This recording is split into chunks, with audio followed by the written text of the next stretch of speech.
नमस्कार, शुरुआत करते हैं आज के मुख्य समाचार से।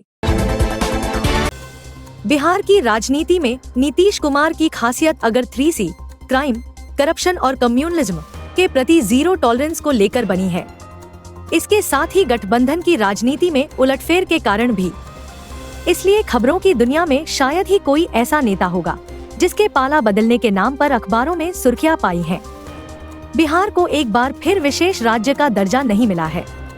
ऐसे में एक बार फिर चर्चा तेज हो गई कि नीतीश कुमार बहुत जल्द इंडिया गठबंधन का दामन थामेंगे। कांग्रेस के एक विधायक ने इस बार इस चर्चा को गति दी है। दरअसल बक्सर के कांग्रेस विधायक संजय तिवारी उर्फ मुन्ना तिवारी का कहना है कि नाराज चल रहे नीतीश कुमार जल्द ही एनडीए का दामन छोड़ेंगे और महागठबंधन में शामिल होंगे। उनकी नाराजगी की बड़ी वजह है उनके ड्रीम प्रोजेक्ट बिहार को विशेष राज्य का दर्जा नहीं मिलना।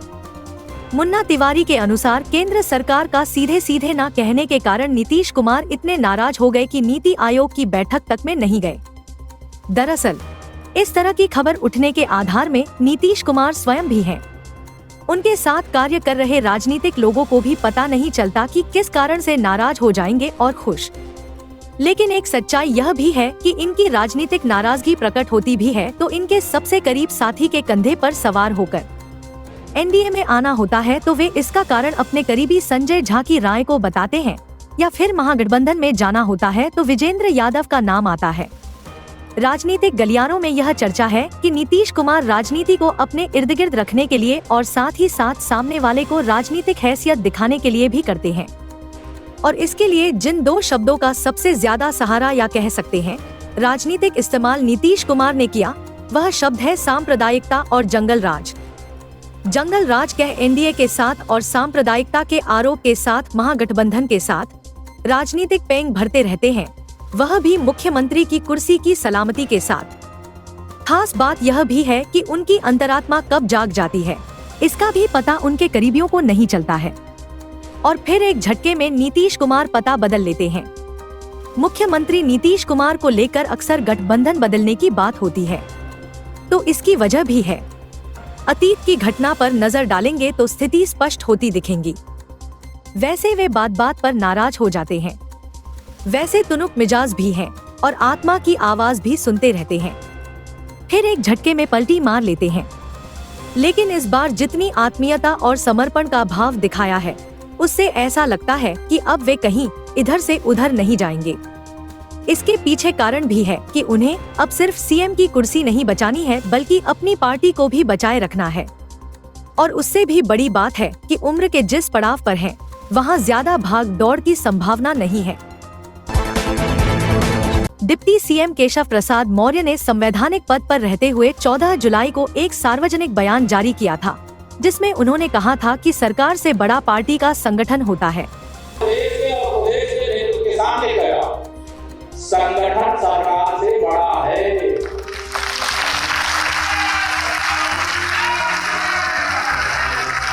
संगठन से बड़ा कोई नहीं होता है। उनका यह बयान संवैधानिक पद की गरिमा और सरकार की पारदर्शिता और शुचिता पर सवाल उठाता है।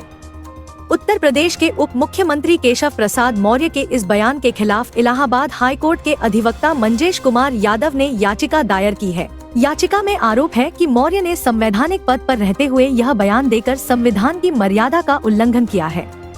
याचिका में यह भी उल्लेख किया गया है कि इस बयान पर न तो भाजपा ने कोई प्रतिक्रिया दी और न ही राज्यपाल या चुनाव आयोग ने इसे लेकर कोई कदम उठाया है, जो कि एक गंभीर मुद्दा है। इसके अतिरिक्त याचिका में केशव प्रसाद मौर्य के आपराधिक इतिहास का भी हवाला दिया गया है, जिसमें कहा गया है कि उप मुख्यमंत्री बनने से पहले उनके खिलाफ 7 आपराधिक मामले दर्ज थे। याचिकाकर्ता का कहना है कि ऐसे व्यक्ति की संवैधानिक पद पर नियुक्ति गलत है और इस पर गहन जांच होनी चाहिए।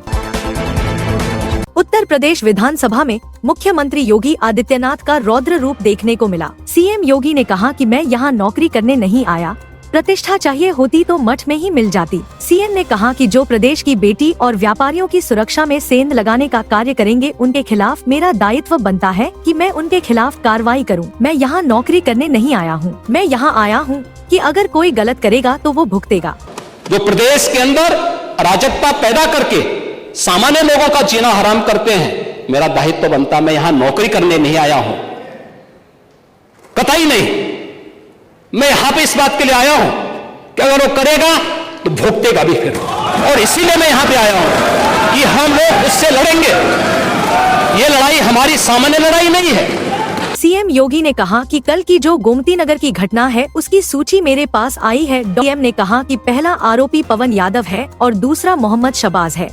योगी आदित्यनाथ ने कहा कि महिला सुरक्षा सरकार की प्राथमिकता है। मुख्यमंत्री ने कहा कि पुलिस कर्मियों पर कार्रवाई की गई है। गौरतलब है कि उत्तर प्रदेश की राजधानी के गोमती नगर में बुधवार को मरीन ड्राइव के पास पुल के नीचे भरे पानी में हुड़दंग मचा रहे मंचलों ने बाइक से दोस्त के साथ जा रही युवती से अभद्रता और छेड़छाड़ की थी। इस मामले में अब 4 लोगों को गिरफ्तार किया गया है। साथ ही मामले में कई पुलिस कर्मियों पर भी गाज गिरी है। पुलिस महानिदेशक प्रशांत कुमार ने सोशल मीडिया के माध्यम से बताया कि 31 जुलाई को ताज होटल के निकट गोमती नगर थाना क्षेत्र में बने अंडरपास के पास बारिश से जल भराव होने तथा आने जाने वाले राहगीरों व वाहनों के साथ कुछ अराजक तत्वों द्वारा हुड़दंगे तथा अन्य आपत्तिजनक गतिविधियां किए जाने वाले मामले में 4 लोगों को गिरफ्तार किया गया है। इसके साथ ही स्थानीय वरिष्ठ पुलिस अधिकारीगण को हटा दिया गया है। साथ ही स्थानीय प्रभारी निरीक्षक, चौकी इंचार्ज व चौकी पर नियुक्त समस्त पुलिस कर्मियों को निलंबित कर दिया गया है। पुलिस ने बताया कि सूचना का संज्ञान लेते हुए थाना गोमती नगर में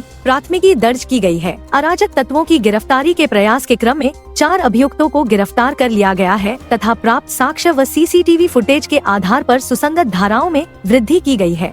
ज्ञात हो कि लखनऊ के वीआईपी इलाके गोमती नगर में बुधवार दोपहर सरेराश शर्मसार करने वाली वारदात हुई। मरीन ड्राइव के पास पुल के नीचे भरे पानी में हुड़दंग मचा रहे मंचलों ने बाइक से दोस्त के साथ जा रही युवती से अभद्रता की छेड़छाड़ कर उसे पानी में गिरा दिया। किसी तरह से वह संभली और दोनों वहां से चले गए। उत्पाती युवक यहां घंटों बवाल काटते रहे। घटना का वीडियो सोशल मीडिया पर वायरल हुआ तो पुलिस हरकत में आई। मामले में FIR दर्ज की गई और गुरुवार को 4 लोगों को गिरफ्तार किया जा चुका है।